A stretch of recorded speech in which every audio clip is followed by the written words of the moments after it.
He looks at you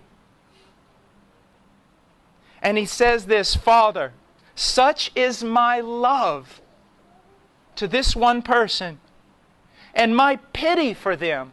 After they've broken every command, He still says, such is my love and such is my pity. Proud men say, I don't want your pity. You need His pity. You need His pity. We are pitiful. He says, such is my love to and pity for them, that rather than they shall perish eternally, I will be responsible for them as their guarantee. Bring in all thy bills, Father, that I may see what they owe thee. Now, sometimes a young man will get married, and after he gets married, he'll start getting a little shaky on his commitment. He said, I had no idea marriage was this tough. I don't know if this is really what I'm made to do. You see, he was boasting about how much he would love this girl. He had no idea the commitment he was going to have to make. But that is not true with Christ. Here he says to the Father, Father, bring in everything they owe thee.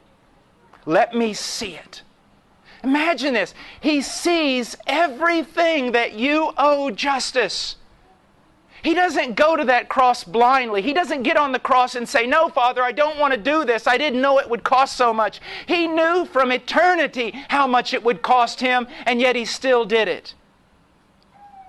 But listen to this.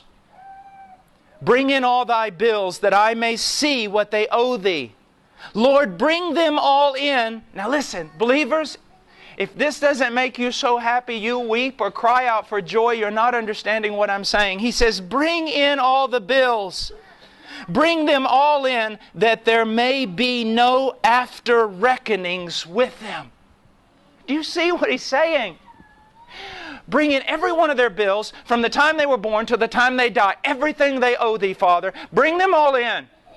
I want to see them all, and on that tree, I want to pay for them all there so that you never have to deal with them again with regard to their sin. Do you see that, believer? He never has to deal with you again. It's over. All your crimes are paid for. Your crimes in the past, your crimes in the present, your crimes you're going to commit in the future, all of them paid for. And some people say, well, if you tell that to people, they'll just sin. No, they won't. Not true believers. Carnal, wicked, lost church members will hear that and go on sinning.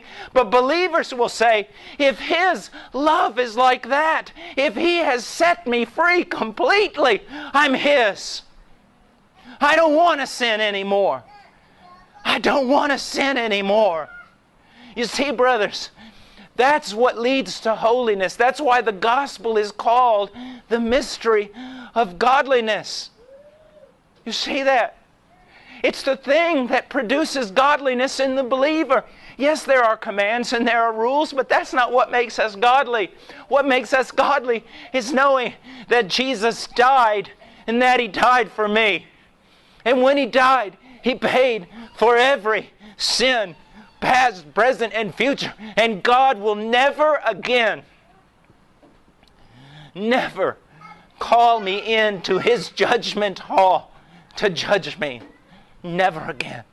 I'm free. I'm free. Oh, thank God I'm free. And you say, but Brother Paul, it says that there's going to be a judgment for a believer. Yeah, but listen to this. In that judgment, when you look up into the judge's face, it will be your father.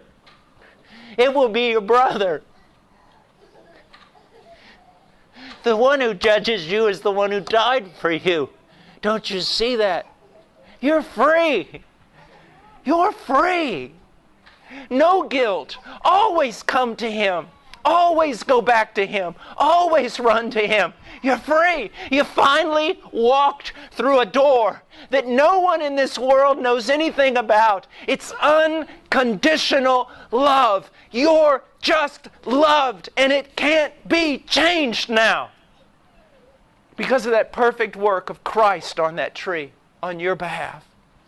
Christ so loved you, so loved His bride, that He who was ruler of all things, the heir of the universe and beyond, He became a servant because of His love for His bride, because of His love for you as individuals.